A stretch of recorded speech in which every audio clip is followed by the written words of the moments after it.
malapit na mga kababayan ma-booking yung mga palusot ng pamilya Duterte. Official result ng examination. Kaya galit na galit sila. Bakit na ginagawa nila itong walang paintulot sa amin? Bakit gagawin yung paintulot sa inyo na hindi naman po minor de edad si Digong? Ang dapat may paintulot kung minor de edad, senior citizen na po si Digong. At siya mismo yung gumawa ng paintulot. Kahit ngayong pagbisita po, pinaintulutan daw. At parte yon ng obligasyon, responsibility ng gobyerno na i-check ang kalagayan ng isang Filipino.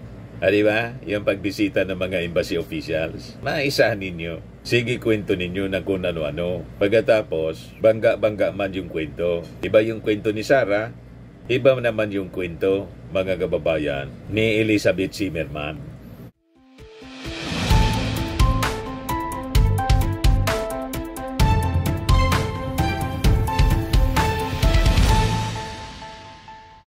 Hello po mga kababayan, si Dante Maravillas. Ito po yung balita ngayon na pwedeng umikot ang tumbo ni Bato de la Rosa.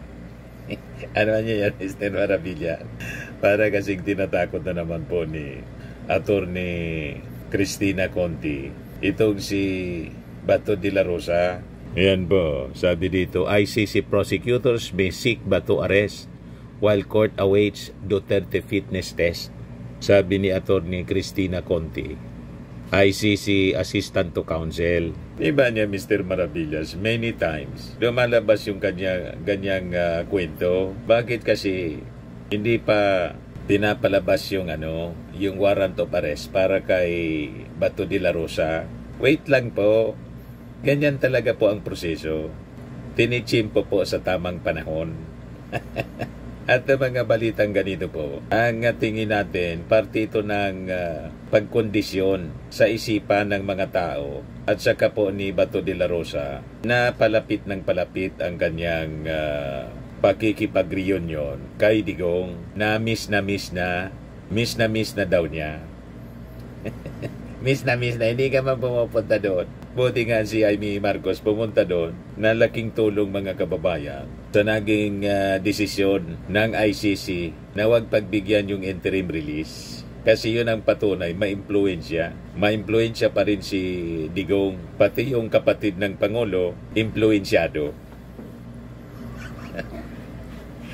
Diba? Maganda yung naging epekto. Tapos hinihintay natin mga kababayan sana, ito mga Duterte senators na magsalita, ikondina yung ginawa ng ICC at tawaging inhuman at violation ng human rights. Wala nang magsalita. Pati si Sara ayaw magsalita. Nadala siguro. Tahimik lahat mga kababayan yung mga Duterte senators. Sabi ni Attorney Conti, this issue could actually proceed independently of a warrant of arrest against Bato or others. Because at this point, the prosecution is just sitting around and waiting for results. Wala po siyang ginagawa. This after the ICC indefinitely postponed Duterte's confirmation of charges hearing, originally scheduled on September 23 due to the defense team's claim the former president is not fit to stand trial. So sabi po ni Attorney Conti, currently yung ICC nakikipag-usap sa mga health experts para ma-discuss yung kondisyon ni Digong to determine if he is indeed incapable to stand trial. ICC has also received Duterte's test results, including one from a psychiatrist. Sa malapit na mga kababayan ma-booking yung mga palusot ng pamilya Duterte. Official result ng examination. Kaya galit na galit sila. Bakit na ginagawa nila itong walang paintulot sa amin?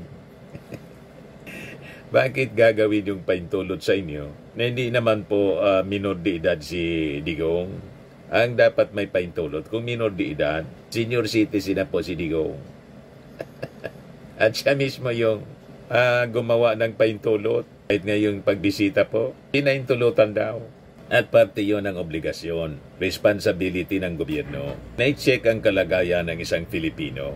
Di ba? Yung pagbisita ng mga embassy officials, maisahan ninyo. Sige, kwento ninyo ng kung ano-ano. Pagkatapos, bangga-bangga man yung kwento. Iba yung kwento ni Sarah, iba naman yung kwento, mga kababayan, ni Elizabeth Zimmerman.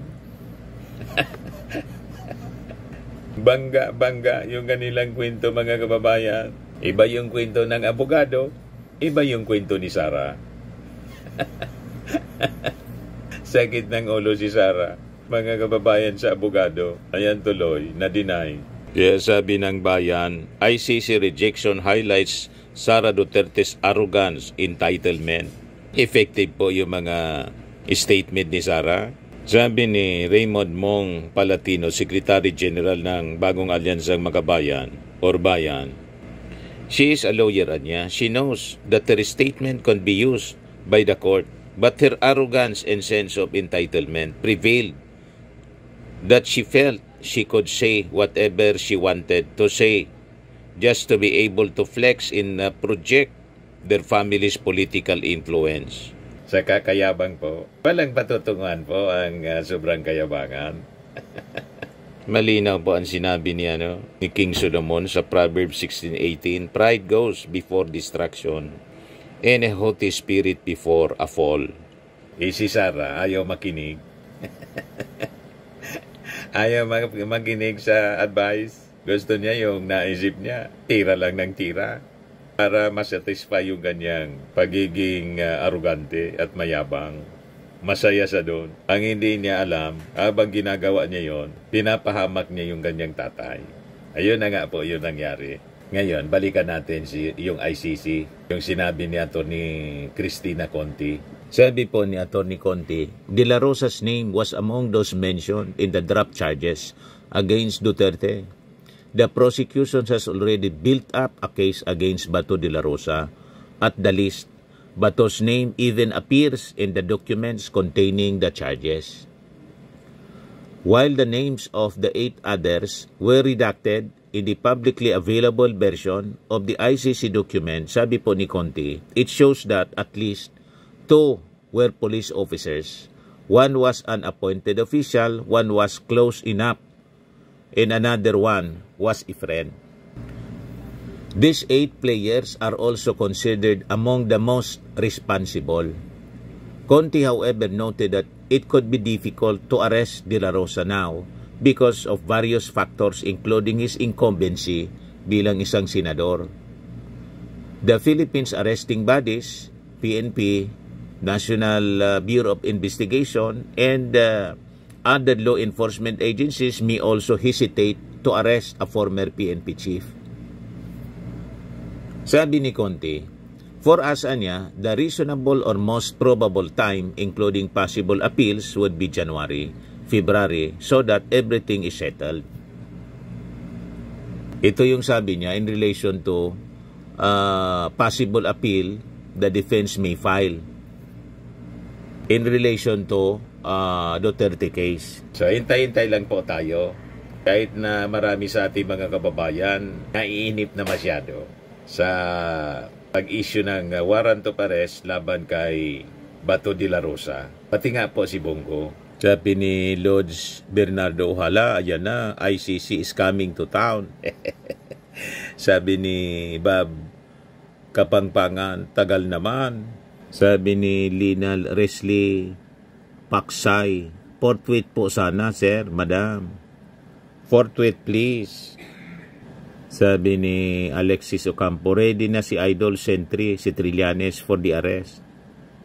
Sabi ni Lia Udadas Yadrutas, season ka na kay Tatay Duterte.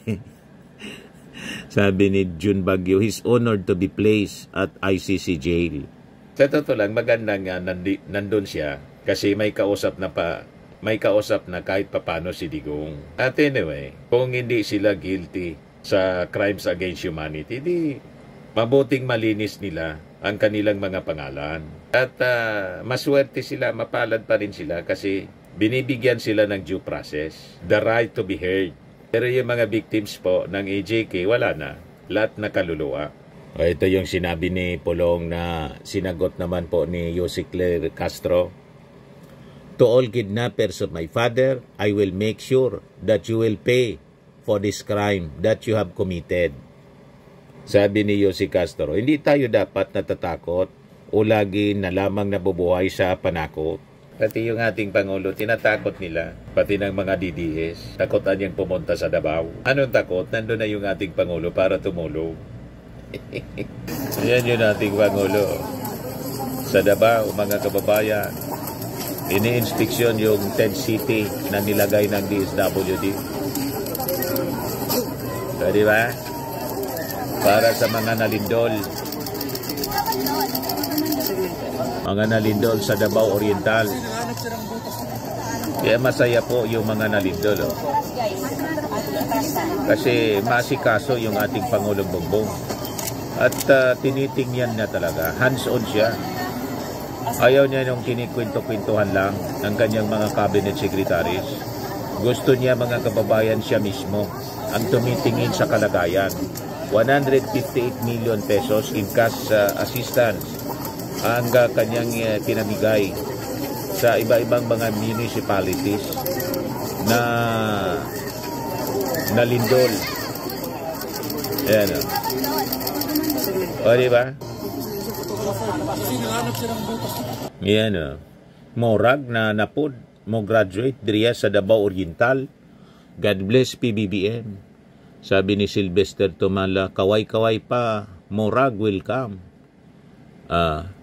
Sabi ni Avelina Santos, the most important is he is giving his support and respect to the victims of the earthquake. Yan ang yan ang Pangulo. Ito galing sa sa Presidential Communications Office. Sama-samang tulong ng pamahalaan para sa muling pagbangon ng Davao Oriental na mahagi ang Office of the President ng mahigit 158 million na po dinagdagan na tulong pinansyal sa lalawigan ng Davao Oriental. Kabilang ang mga lungsod at bayan na labis na apektuhan ng kalamidad. Pinangunahan ng Pangulo ang pamamahagi ng tulong upang matiyak ang mabilis na pagbangon sa mga naapektuhang residente. Nagbigay din ang DSWD ng 10,000 pesos na cash assistance sa mga pamilyang may totally damaged houses. Pati na rin ang hot meals mula sa mobile kitchen program at family food packs. Personal din kinumusta ni PBBM ang pamilyang evacuees sa Barangay Central, Tarragona upang alamin ang kanilang kalagayan. Kaya kita ninyo, kitang-kita sa mukha ng mga nalindol, masaya sila. Kahit sila nalindol, masaya pa rin kasi binisita sila mismo ng ating Pangulo. Nakipagkamay. Nabibigyan ng pag-asa ang ating mga kababayan kasi personal silang kinakausap. Tingnan mo, walang kalungkutan sa kanilang mukha kahit nagiba yung mga bahay nila. You see? At ito, miniting ng ating Pangulo yung mga officials. Yan.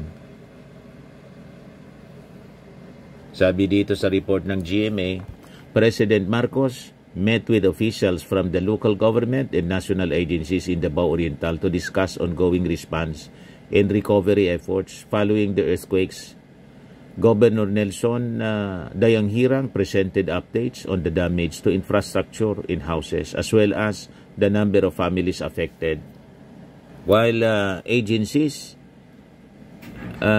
such as the DSWD, DOH, and OCD reported an ongoing and planned assistance, Marcos also outlined the national government support for rebuilding the homes of displaced families. Meantime, sa mga tents muna sila ng DSWD kasi hindi pa pwede silang bumalik sa kanilang mga bahay dahil sa sunod-sunod na mga aftershocks.